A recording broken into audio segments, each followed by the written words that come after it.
Vadodara Gorwa police મથકે દુષ્કર્મની ફરિયાદ નોંધવામાં આવી છે। વડોદરાથી આ સમાચાર, જ્યાં દુષ્કર્મની ફરિયાદ નોંધવામાં આવી। વૃદ્ધે સગીરા પર દુષ્કર્મ આચર્યાની ફરિયાદ નોંધવામાં આવી। ફરિયાદ મળતા જ પોલીસે આરોપીની ધરપકડ કરી। ધોરણ 12માં અભ્યાસ કરતી સગીરા પર વૃદ્ધે દુષ્કર્મ આચર્યું હતું। આરોપી ઝડપાતા જ સ્થાનિકોએ તેને મેથી પાક ચખાડ્યો।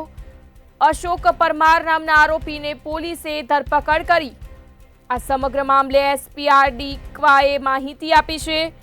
આરોપી અશોક પરમાર સામે પોક્સો હેઠળ ગુનો નોંધાયો છે।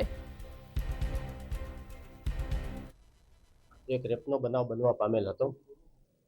પોલીસ સ્ટેશનને સૂચના મળવાથી, જાણ થવાથી તરત જ પોલીસ સ્ટેશને એમની નોંધ લઈ, ગંભીર નોંધ લઈ અને ફરિયાદ દાખલ કરવામાં આવેલી છે। સદર ગુનાના કામે આરોપી જે છે એમને સ્થાનિક પબ્લિક દ્વારા થોડી હાથાપાઈ થવાથી એમને દવાખાને સારવાર અર્થે મોકલેલ હતા અને એમને પોલીસ દ્વારા અટક કરવામાં આવેલ છે।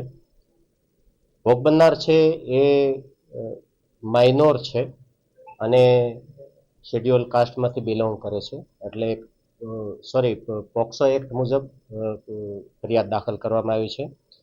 સદર ગુનાની તપાસ પોલીસ ઇન્સ્પેક્ટર શ્રી લાઠિયા ચલાવે છે અને માનનીય પોલીસ કમિશનર સાહેબ શ્રીની સીધી સૂચના હેઠળ સાયન્ટિફિક ઇન્વેસ્ટિગેશન કીટ જે ફળવાયેલી છે એના દ્વારા સંપૂર્ણ તપાસ હાથ ધરવામાં આવેલી છે।